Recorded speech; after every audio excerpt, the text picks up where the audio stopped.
Hey Rider fans, welcome to another episode of Casino Regina's Turf TV. We are getting ready for Saturday's Rider Lions game right here at Mosaic Stadium. And on this week's show, to start it off, a little mini episode, our own version of The Reporters. Rider radio analyst for 20 years, Carm Carteri joins us. Big question in the Wheat Province, Carm, is what's wrong with the Riders? Right now, is that a fair question? Oh, no question. It's a fair question. The problem is I don't see anything like you can say, oh, they need this, they need that. This is a football team right now that's going the wrong way, Rod, and nobody knows the answers right now. You can't say, well, we need one receiver, we need one running back, a defensive back. So right now these coaches are going to have to do a little soul searching themselves and go, hey, are we putting the guys in the right position to make plays? And I think that's the big thing right now is these guys got to get back to basics and do what they did earlier this season, was just play hard football. We haven't seen that the last couple of weeks, Rod, and it's been evident on the field. Talk to some ex-Riders watching practice today, and they think maybe the other teams have caught up, certainly scouted the Riders. Yeah, I think there's something to be said about that. I think Ken Austin mentioned that as well,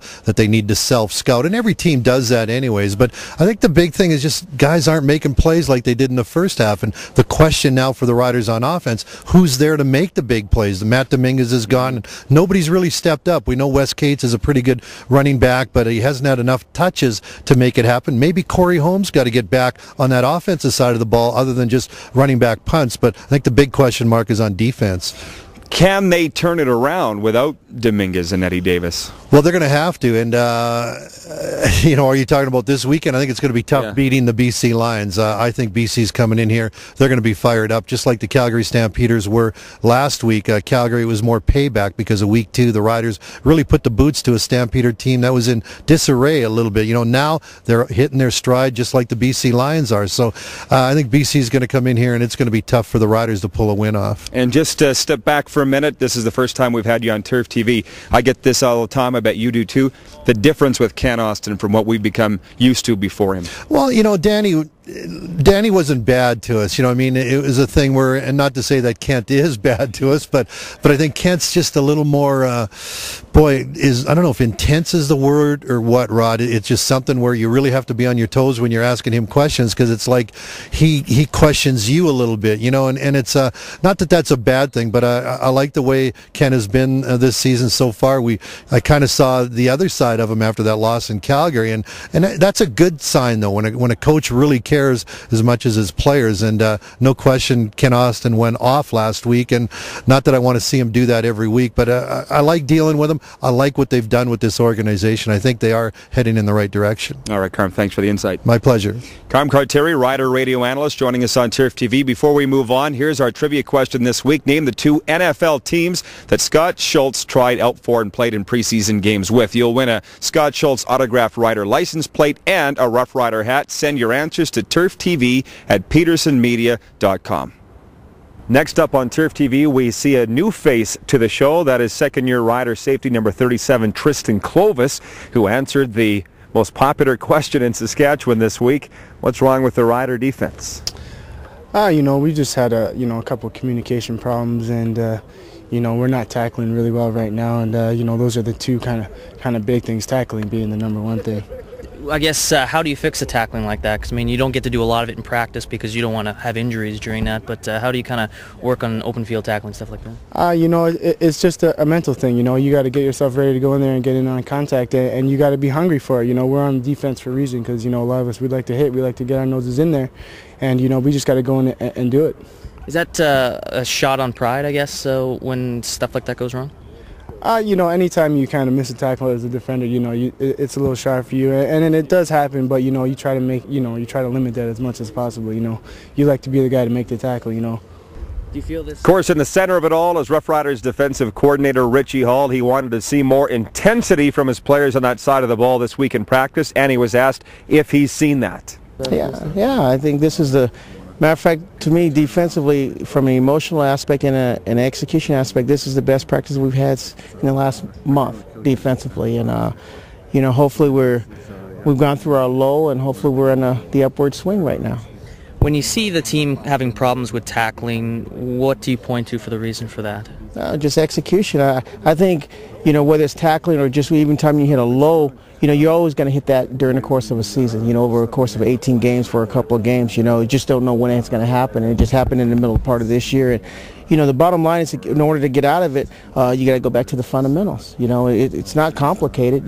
If we can't tackle, we can't play defense. And you can't go through it in practice. You can go through a form thing, but it's an attitude thing. It's a desire thing, and it's not complicated. But that's what we have to do.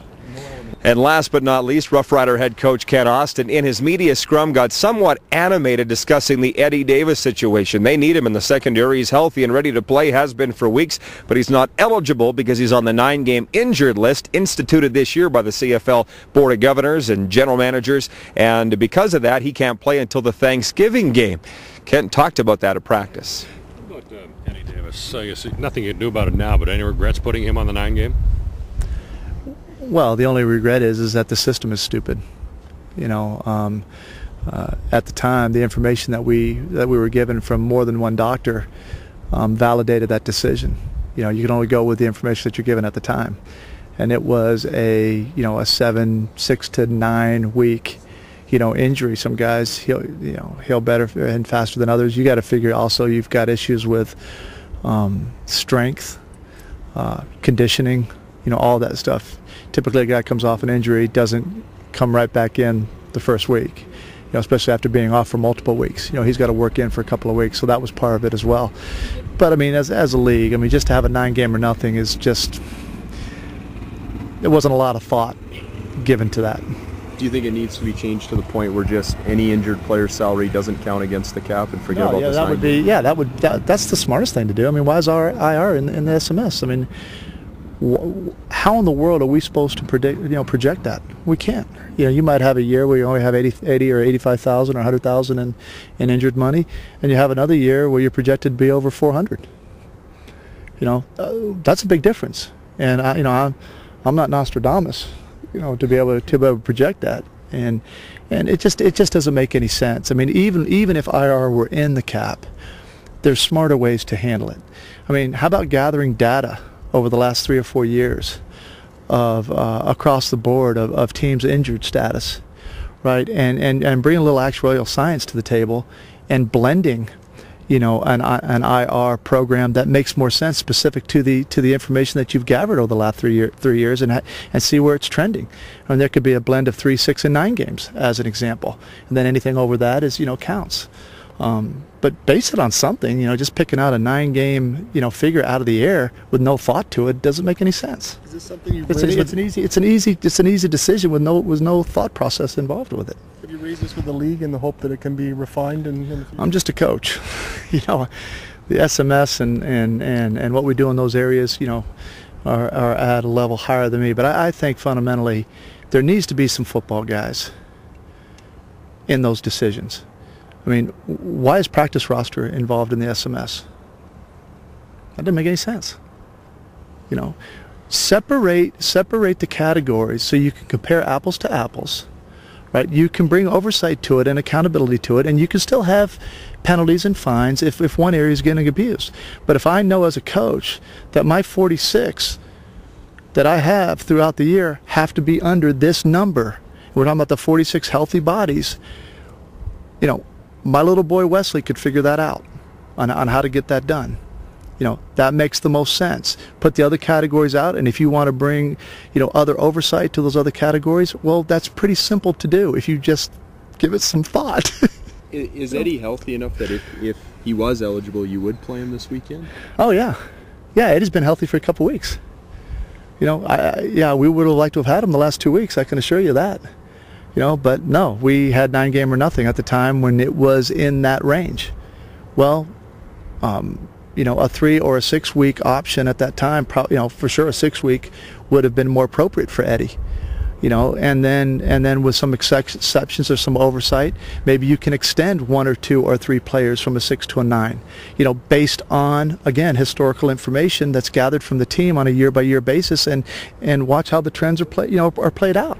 Thanks to rider coach Ken Austin, and our thanks to Lee Jones of CTV for helping us out with the interviews. And don't forget to send your answers to this week's trivia questions to turftv@petersonmedia.com. Which 2 NFL teams has Scott Schultz tried out for in his career? You'll win a Scott Schultz autographed rider license plate and a Rough Rider hat. turftv@petersonmedia.com. Thanks for watching this week's show. Go Riders against the Lions.